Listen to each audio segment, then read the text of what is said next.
नमस्कार, आज की खबर में आपका स्वागत है। मैं हूं प्रगति पंत अवस्थी। साईं बाबा पर शंकराचार्य के बयान को लेकर आज दिन भर पूरे देश में बवाल चलता रहा। तो राजधानी दिल्ली में 4 साल के ग्रेजुएशन कोर्स को लेकर पूरे दिन खींचतान चलती रही। आज एनडीए के सांसदों ने अपनी ही सरकार से बढ़े हुए रेल किराए वापस लेने की मांग की, तो वहीं विदेश मंत्रालय ने इराक में फंसे भारतीयों की सुरक्षित वापसी की बात दोहराई। इन सारी गहमा गहमी के बीच प्रदेश के बीकानेर में सरकार ने लगातार जन सुनवाई की, लोगों की समस्याएं जानी और बीकानेर के बेहतर विकास के लिए सभी से रायशुमारी भी की गई।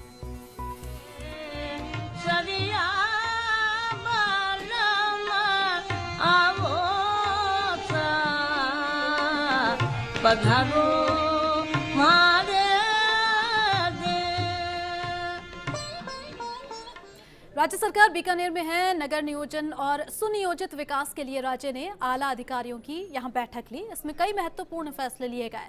इसकी घोषणाएं राज्य कैबिनेट की बैठक में करेंगी। माना यह जा रहा है कि राज्य के इन प्रयासों से बीकानेर में अच्छे दिन आएंगे। सीएम वसुंधरा राजे ने बीकानेर के विकास के लिए प्लान तैयार कर लिया है। इसमें शहर की सड़कों के हालात सुधारने के लिए मल्टी स्टोरी पार्किंग और पार्कों के विकास की योजना है। सीएम इसकी घोषणा कैबिनेट की बैठक के बाद करेंगी। राजे ने सोमवार को धरोहर संरक्षण, तेजी से विकास और सौंदर्यीकरण को लेकर 4 बैठकें ली। इसके अलावा सीएम ने कई विभागों के आला अधिकारियों के साथ साथ जाने माने वास्तुकार, उद्यमियों, आर्किटेक्ट्स और विशेषज्ञों के साथ भी चर्चा की। मुख्यमंत्री ने बीकानेर शहर में नगर नियोजन, रविंद्र मंच और मल्टी स्टोरी पार्किंग के विकास के साथ साथ नगरीय विकास पर मुंबई के आर्किटेक्ट काल वाडिया के साथ बैठक में चर्चा की।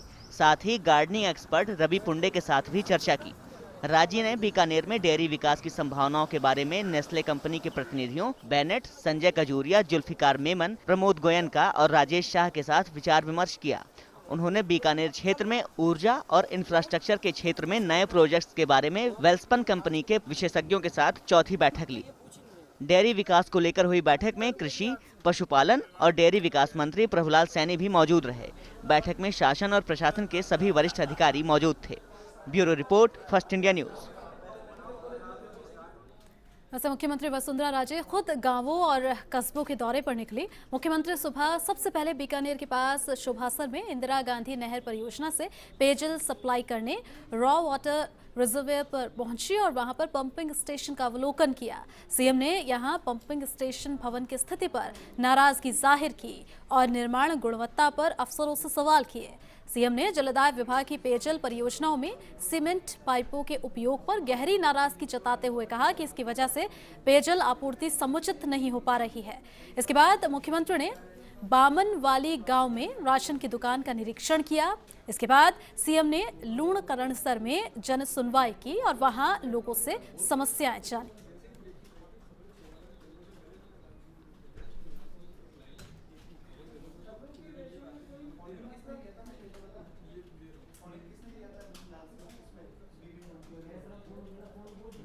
और इस वक्त मेरे साथ फोन लाइन पर जुड़ चुके हैं गोवर्धन चौधरी, मेरे सहयोगी। उनसे जरा बातचीत कर लेते हैं। गोवर्धन, जब मुख्यमंत्री जनता के बीच होती है तो उम्मीदें बहुत ज्यादा होती है, आकांक्षाएं बहुत ज्यादा होती हैं। आज जब मुख्यमंत्री जन सुनवाई के लिए पहुंची, लोगों के बीच पहुंची, तो क्या कुछ देखने को मिला? देखिए, मुख्यमंत्री की जन सुनवाई आज दोपहर से लेकर के शाम तक ये दौर चलता रहा। आज मुख्यमंत्री बीकानेर से जब से रवाना हुई, रास्ते में कई जगह उन्होंने लोगों के समस्याएं सुनी। 3-4 जगह पे जो जन सुनवाई के कैंप लगे हुए थे, वहां पे बाकायदा मुख्यमंत्री की लूणकरणसर में बड़ी तादाद में लोग मौजूद थे। उनके बीच में जाकर के उनकी एक एक समस्याओं को सुना।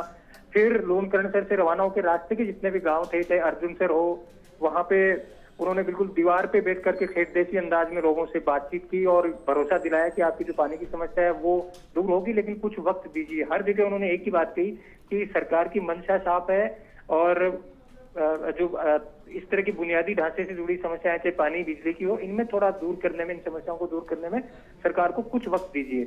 और जब उन्होंने मीडिया से भी बातचीत की तो उन्होंने 3 साल का जनता कहा कि 3 साल इस पूरे सिस्टम को सुधारने में अफसरशाही को बिल्कुल ढर्रे पे ला करके और जनता के काम जिस तरह जन सुनवाई में प्रशासन तत्पर नजर आ रहा है, उस तरह हमेशा आम दिनों में नजर आए, इसके लिए 3 साल का वक्त लगेगा। और मुख्यमंत्री ने ये दावा किया है कि 3 साल में पूरा जो प्रशासनिक ढांचा है वो उसे स्ट्रीमलाइन करके और जैसा जन सुनवाई में तत्परता आ रही है वैसे 3 साल में ला दी जाएगी। हालांकि ये देखना होगा कि प्रशासनिक प्रक्रिया कितनी तेज हो पाती है या दौरा खत्म होने के बाद में यही स्थिति हो जाती है, ये आने वाला वक्त बताएगा। लेकिन फिलहाल दावे यही किए जा रहे हैं और जनता की उम्मीदें बहुत ज्यादा हैं। बड़ी तादाद में लोग अपनी समस्याएं लेकर के आ रहे हैं। उनमें एक बात साफ आ रही है कि आज भी गाँव में पानी, बिजली, सड़क और जो सरकार की योजनाएं, जो व्यक्तिगत लाभ की योजनाएं हैं, उनका फायदा आम लोगों तक नहीं मिल पाता जब तक कि उनकी बड़ी अप्रोच नहीं हो। कई बार सब कुछ ठीक होते हुए भी अफसर सुनवाई नहीं करते, कई बार समय पे कर्मचारी नहीं मिलते। इसकी वजह से जिस योजना का लाभ 10 दिन में मिल जाना चाहिए, जो काम 10 दिन में हो जाना चाहिए, उसके लिए साल भर लग जाता है। तो इस तरह की पेंडेंसीज के इश्यू है, प्रशासनिक ढिलाई के इश्यू है, बुनियादी समस्याओं के इश्यू है, बिजली, पानी, सड़क और जो बुनियादी ढांचे से जुड़ी हुई समस्याएं, जो आम आदमी को मूलभूत सुविधाएं मिलनी चाहिए वो नहीं मिल पाती, उनको लेकर के लोग शिकायतें करते हुए नजर आ रहे हैं। लेकिन मुख्यमंत्री ने सबको ये दावा किया है कि 3 साल में क्रमबद्ध तरीके से सारी समस्याओं को दूर कर दिया जाएगा और प्रशासनिक ढांचे को चुस्त दुरुस्त बना दिया जाएगा। अच्छा गोवर्धन, इन सब के बीच ये भी आपसे जानना चाहेंगे, कल जन सुनवाई के दौरान मंत्रियों को काफी हंगामा झेलना पड़ा था, हंगामे का शिकार मंत्री होते हुए दिखे थे, कई जगहों पर मंत्री खुद लेट लतीफी दिखाते हुए दिखे। यहाँ जब मुख्यमंत्री आज जन सुनवाई करती हुई दिखी, लोगों से मिली, तो क्या किसी तरह के हंगामे से 2-4 मुख्यमंत्री को भी होना पड़ा है? बिल्कुल, जब लूणकरणसर के पास में एक गांव था, वहां मुख्यमंत्री पंपिंग स्टेशन का अवलोकन करने गई थी, तो लोगों ने वहां विरोध हल्का सा इस बात को लेकर के किया कि उनके यहाँ पानी की समस्या है। दूसरी जो चाहे किसान क्रेडिट कार्ड बनाने को लेकर के हो या और दूसरी सरकारी योजनाओं के लिए जाते हैं तो उनकी कोई सुनवाई ही नहीं होती। पानी को लेकर के कई साल से योजना बनती आ रही है, यहाँ पे पंपिंग स्टेशन बन गया लेकिन वहाँ के आसपास के गांवों को पानी नहीं मिल रहा था और उन्होंने काफी आक्रोश भी जताया मुख्यमंत्री के सामने। तो मुख्यमंत्री ने उनको काफी देर तक सुना और गांव वालों को ये समझाया कि हम बाहर निकले हैं, आपसी का दुख जानने के लिए बाहर निकले, तो हमें कुछ समय दीजिए। ये मुख्यमंत्री ने इस तरह से उन गांव वालों को समझाया कि हम आपके लिए आए हैं। इससे पहले मंत्री जाके आए हैं, इससे पहले कलेक्टर को भेजा था और प्रशासनिक मशीनरी और आपके बीच में आएगी, तो कुछ समय दीजिए, समस्याएं दूर हो जाएंगी। तो फिर गांव वालों का जो आक्रोश है वो शांत हुआ और उन्होंने मुख्यमंत्री से ये गारंटी लेने को कहा कि आप जो वादा करके जा रहे हैं वो तय समय अवधि में पूरा होगा। एक गांव में अर्जुनसर जो गांव है, वहां गांव वालों का एक दूसरा रूप देखने को मिला। उन्होंने हालांकि आक्रोश व्यक्त नहीं किया, लेकिन उनके यहाँ जो प्राइमरी हेल्थ सेंटर है उसे कम्युनिटी हेल्थ मतलब CHC में कन्वर्ट कराने के लिए मुख्यमंत्री से कहा, तो मुख्यमंत्री ने कहा इसका बजट में प्रावधान कर दिया जाएगा। तो गांव वालों का ये कहना कि आप यहाँ से घोषणा करके चले जाइए, चाहे साल भर बाद में बना दीजिए। बिल्कुल, बिल्कुल समझा जा सकता है गोवर्धन, समझा जा सकता है। मुख्यमंत्री अगर जनता के बीच है तो उम्मीदें बहुत ज्यादा होती हैं और ऐसा ही कुछ यहाँ पर दिखा। अपनी मांगों को लेकर लोग यहाँ पर पहुंचे। बहुत बहुत शुक्रिया आपका गोवर्धन इस तमाम जानकारी के लिए।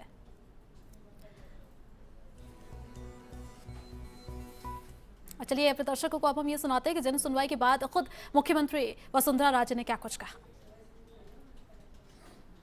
मैं सबको ये कहना चाह रही हूँ कि ये तो शुरुआत है, ये हर साल हम लोग कोशिश करेंगे लाने की और हमने सबको कह दिया है कि वेंसडे को संभाग को इसको एक दफा ठीक ठाक करने के बाद वेंसडे को संभाग को बुलाने की कोशिश कर रहे हैं। इसमें ये सब बातों की जायजा लिया जाएगा, ऑफिसर्स अपने अपने डिपार्टमेंट्स के लेंगे और मुझे लगता है कि जिस तरीके से हम लोग जुटे हैं इसमें आपको 6, 7, 8 महीने के अंदर कुछ तो बदलाव दिखेगा। तो जहां मुख्यमंत्री जन सुनवाई कर रही थी, वहीं ऊर्जा मंत्री गजेंद्र सिंह खीवसर आज चुरू जिले की राजगढ़ तहसील में 1 दर्जन से ज्यादा ग्राम पंचायतों के दौरे पर रहे। खीवसर ने गुलपुरा में जन सुनवाई के बाद पहाड़सर में जन सुनवाई की। खीवसर के साथ पूर्व सांसद राम सिंह कस्वा भी रहे। मंत्री आमजन की समस्याएं सुनकर मौके पर ही उसका निस्तारण करते हुए नजर आए। ऊर्जा मंत्री के सामने जन सुनवाई के दौरान सबसे ज्यादा शिकायतें विद्युत कनेक्शन को लेकर सामने आई। तो कई गांव में ट्रांसफार्मर नहीं होने की वजह से अक्सर बिजली के वोल्टेज कम रहने की शिकायतें भी सामने आई। इस पर ऊर्जा मंत्री ने अधिकारियों को मौके पर ही निर्देश देकर समस्या समाधान की बात कही। इसके अलावा ग्रामीणों ने ओवरब्रिज नहीं होने के कारण आ रही समस्याओं से भी मंत्री महोदय को अवगत करवाया। विद्युत की समस्याएं थी, ढाणियों के अंदर जो कनेक्शन देने हैं और खास करके लोगों को गैर आबादी क्षेत्र के अंदर पटवारी जैसे साइन नहीं करते हैं, उसकी समस्या पूरे राजस्थान में है, उसकी भी हम पॉलिसी बना रहे हैं। सरकार के बीकानेर दौरे के तहत आज हनुमानगढ़ में कृषि मंत्री प्रभुलाल सैनी ने जनसुनवाई की। जनसुनवाई के दौरान आसपास के ग्रामीण और शहरी इलाकों से पहुंचे हजारों नागरिकों ने उन्हें विभिन्न समस्याओं का ज्ञापन सौंपा और सुधार की गुहार लगाई। इस दौरान मेरे सहयोगी कपिल ने उनसे खास बातचीत की। मेरे साथ हैं इस समय कृषि मंत्री प्रभुलाल सैनी जी, जो हनुमानगढ़ में जन सुनवाई करने के लिए आए हुए हैं और उन्होंने सरस डेयरी का दौरा किया। आइए बात करते हैं कृषि मंत्री जी से। जी आप बताएं, आपने डेयरी का दौरा किया है, इसमें आपने क्या पाया? देखिए, हनुमानगढ़ की डेयरी का निरीक्षण अभी एसीएस एग्रीकल्चर और एमडी आरसीडीएफ सहित हम लोगों ने किया। माननीय विधायक जी भी साथ हैं और हमारी सकारात्मक एक सोच है कि हमारी जो पहचान है, सरस की जो पहचान है, गुणवत्ता और विश्वसनीयता ही हमारा मूल आधार है। इस बात को मेंटेन करने के लिए अधिकारियों को निर्देश दिए। साथ ही यहाँ पर जो मिल्क टेस्टिंग का जहाँ अभी लैब को देखा है, इसको और आधुनिक करने की जरूरत है। सर हनुमानगढ़ में भी और पूरे राजस्थान में भी इस तरह सिंथेटिक दूध की शिकायतें बार बार आती रही हैं, तो इसके लिए सरकार क्या प्रयास करेगी?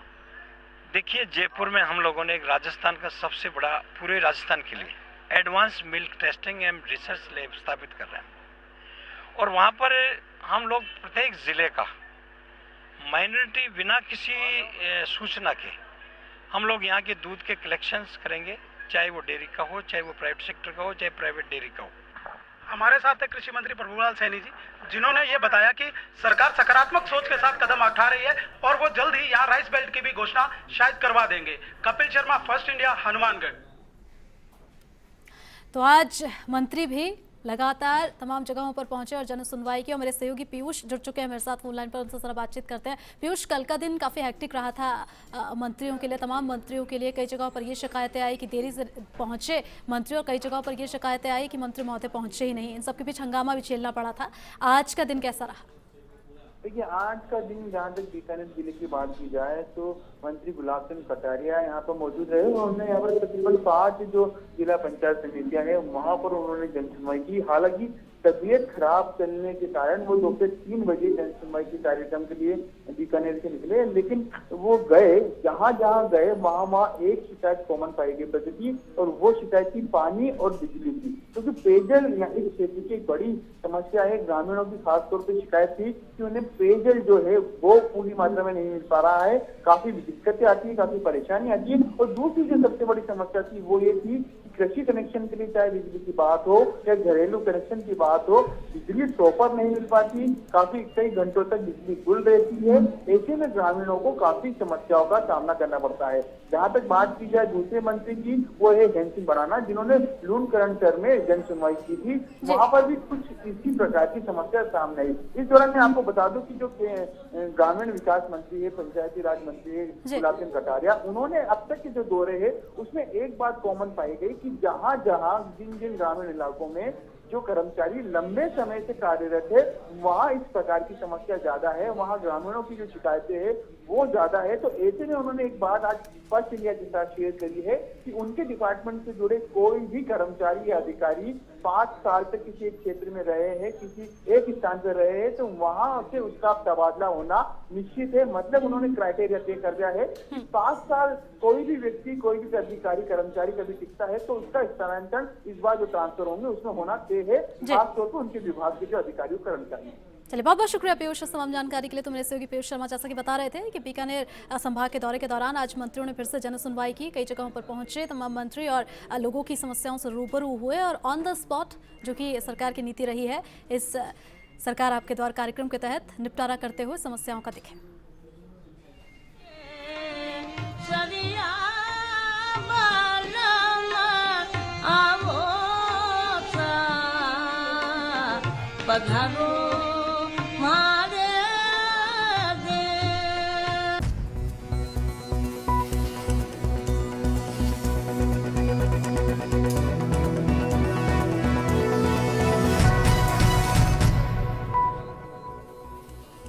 प्रतिभा, स्वागत है आपका। रहीमन पानी राखिए, बिन पानी सब सून, पानी बिना न उबरे, मोती मानुष चून। कुछ याद आया आपको? ये लाइनें हमें कोर्स की किताबों में पढ़ाई जाती थी और हम इन लाइनों को केवल नंबर लाने के लिए याद कर लेते थे। अगर अपनी जिंदगी में इन लाइनों को उतार लेते तो शायद सूखी बावड़ियों की संख्या न बढ़ती। अतीत की सभ्यता अब भविष्य की दौड़ में दबसी गई है। इन बावड़ियों को पानी तो नहीं मिलता, लेकिन लोगों ने इसे भरने के लिए कूड़ा डालना जरूर शुरू कर दिया है। बुलेटिन में अब बात करेंगे सूखती बावड़ियों की।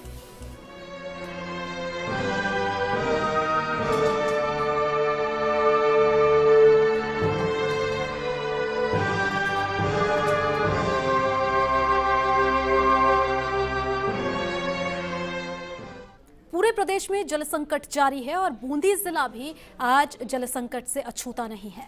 प्रशासनिक लापरवाही और अतिक्रमणकारियों के दंश की सजा शहर अब अपनी प्यास के रूप में भुगत रहा है। बूंदी जिला आज अपनी प्यास बुझाने के लिए संघर्ष कर रहा है, लेकिन रियासत काल में ऐसे हालात नहीं थे। कुछ सालों पहले यहाँ 52 छोटी बड़ी बावड़ियां और 5 बड़े तालाब थे जो शहर का हलक तर करते थे। गुजरते समय के साथ इंसानी महत्वाकांक्षा की भेंट ये प्राचीन जल स्रोत चढ़ते गए। सरकार भले ही जन संरक्षण की दुहाई दे, लेकिन यहाँ राजनेता, प्रशासनिक अधिकारी और अतिक्रमणकारियों की तिकड़ी प्राचीन जल स्रोतों के अस्तित्व पर भारी पड़ गई। ऐसे में अधिकांश प्राचीन स्रोतों का वजूद मिट गया और कुछ का अस्तित्व के लिए संघर्ष जारी है। कभी अनुपम सौंदर्य और शहर की प्यास बुझाने वाला जैत सागर आज बदहाल है। करीब 70 फीट गहरे तालाब की गहराई अब कुछ फीट ही रह गई है। कहने को इसकी सफाई पर करोड़ों खर्च हुए, जिसकी परिणति आज हमारे सामने है।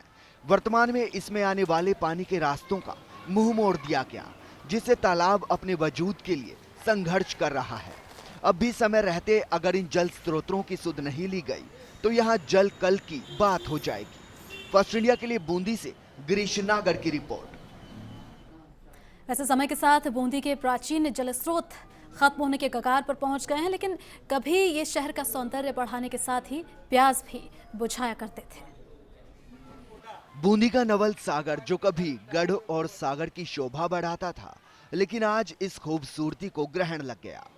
कभी इसके बीच से पानी बहने के कारण इसे नला का ढाबा भी कहा जाता था, लेकिन आज नाला अतिक्रमण का शिकार है। कभी नवल सागर में बूंदी का खूबसूरत प्रतिबिंब दिखता था, लेकिन शहर की गंदगी ने इस पर ग्रहण लगा दिया। रफ्तार तो रही हमारे नागर सागर कुंड पर, जो कभी 50 से 60 से 70 यानी 80 90 फीट भरा हुआ रहा करते थे, और बिना पानी के इनके सौंदर्य को ग्रहण लग चुका है। मीरा गेट इलाके में बहने वाले 5 मौके आज नाले बन गए। कभी ये जैत सागर में गिरते थे, लेकिन आज गंदे नाले में इनका वजूद खत्म हो रहा है। चौगान गेट के पास तीर्थ नागर सागर कुंड पानी को तरस रहा है। इसकी वजह से रानी जी की बावड़ी और कई कुएं पानी को मोहताज हैं, जो शहर की प्यास को बुझा सकते हैं। कोई जमाने में इतना पानी आता था कि ट्रैक्टर ट्रॉली तक यहाँ से मीरा गेट लग जाते थे, और जब पानी का आवागमन होता है तो पब्लिक इधर की इधर और इधर की इधर, कोई आने जाने का संपर्क नहीं रहता था। प्राचीन जल स्रोतों की अगर समय पर सुध ली जाए तो ये शहर की प्यास बुझा सकते हैं, नहीं तो जल के बिन कल सूना ही होगा। फर्स्ट इंडिया के लिए बूंदी से गिरीश नागर की रिपोर्ट। चलिए अब जरा उन लोगों का भी दर्द सुन लीजिए जिन्होंने इन बावड़ियों को तिल तिल कर मरता हुआ देखा है। बूंदी की ऐसी व्यवस्था बना रखी थी कि यहाँ के व्यक्ति केवल कुएं बावड़ियों पर ही निर्भर थे। इन्हें ना तो किसी नल की जरूरत थी, ना किसी चंबल की जरूरत थी। कुएं बावड़ी सूख रहे हैं, इससे बूंदी को बहुत पानी हो रही है, लोग तरह मच जाती है। जब से खाई बंद हुई है, सब बूंदी के तमाम कुएं बावड़ी सूखे हो गए। लेवल पहले यहाँ थोड़ा कंप्लीट फुल भरी रहती थी। यहाँ पर जब खाई लेती आराम से, कोई दिक्कत नहीं आती, आराम से पीने का पानी मिलता था, सब कुछ होता था। जब से खाएं भरी है, जब से कोई पानी नहीं मिल रहा है यहाँ पर। बहुत अच्छा था पहले तो सही, बाकी अभी तो बहुत गंदा चल रहा है माहौल। पहले का बताओ। पहले फूल भरा रहते थे, निशान ने काले पानी के, अभी तक भी ये फूल भरे रहते थे। ये पानी पीने योग्य चीज बनाई गई थी। पुराने जमाने के लोगों ने पानी पीने के लिए योग्य चीज बनाई गई थी। आज कूड़ादान बन गया है, एक कूड़ादान बन के रह गया है। तो बूंदी में प्राचीन जल स्रोत का अस्तित्व अब खत्म होता हुआ दिख रहा है। बताया जा रहा है कि करोड़ों खर्च हुए इन बावड़ियों को बचाने के लिए, तालाबों को बचाने के लिए, लेकिन हुआ कुछ नहीं। मेरे साथ मेरे सहयोगी दिनेश जुड़ चुके हैं फोन लाइन पर, उनसे जरा बातचीत करते हैं। दिनेश, 5 तालाब थे, 52 बावड़ियां थी। अगर ये रहती अभी भी, इनका अस्तित्व अभी भी रहता, तो शायद पेयजल का संकट जो बूंदी झेल रहा है उससे बच जाता।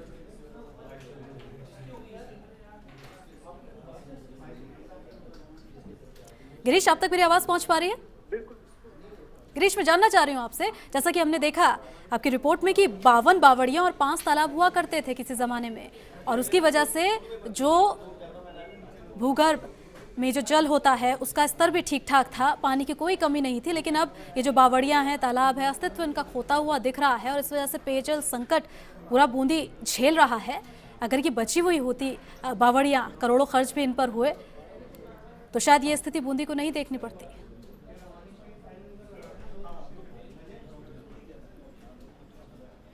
चलिए, लगता है संपर्क टूट गया मेरे सहयोगी से मेरा। बता दें अपने दर्शकों को कि इंसानी महत्वाकांक्षा की भेंट ये सभी 52 बावड़ियां चढ़ चुके हैं। 5 तालाब भी यहाँ हुआ करते थे, लेकिन अब जलस्रोत नहीं, सिर्फ कूड़े का घर ये रह गए हैं।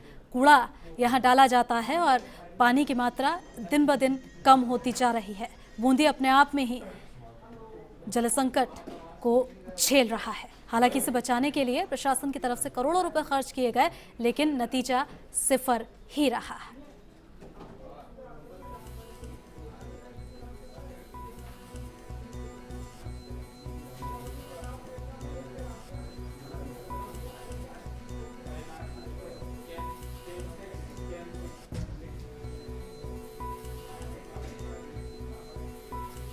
तो प्राचीन जल स्रोत जो इसीलिए बनाए जाते थे कि भूगर्भ जल बना रहे, वहां पानी जमा होता रहे, उस पर ध्यान नहीं दिया गया बूंदी में, और इस वजह से 5 तालाब और 52 बावड़ियां जो यहाँ हुआ करती थी वो अब खत्म होने की कगार पर है। इनका अस्तित्व अब खत्म होने की कगार पर है।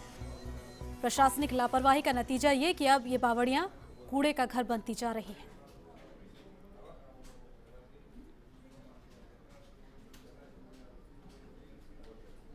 चलिए, अब सीधा रुख करूंगी मैं मेरे सहयोगी अश्विनी का और उनसे जरा जानूंगी कि आज बिग फाइट में क्या कुछ खास रहने वाला है। प्रगति कहते हैं कि हेल्थ इज वेल्थ, तो हेल्थ के बीच में वेल्थ कहीं ज़्यादा हावी हो चली है। सरकारी तंत्र में हालात ऐसे हैं। बात ओवरऑल हेल्थ के सिनेरियो की होगी, लेकिन चर्चा अस्पतालों से शुरू होगी, क्योंकि अस्पताल अंधेरगर्दी के शिकार है। बिल्कुल, अस्पताल अंधेरगर्दी के शिकार हैं, और अपने दर्शकों से हम यही कहेंगे कि आगे बिग फाइट देखना ना भूलिए। अश्विनी के साथ आज की खास के खबर में इतना ही। मुझे इजाज़त दीजिए। नमस्कार।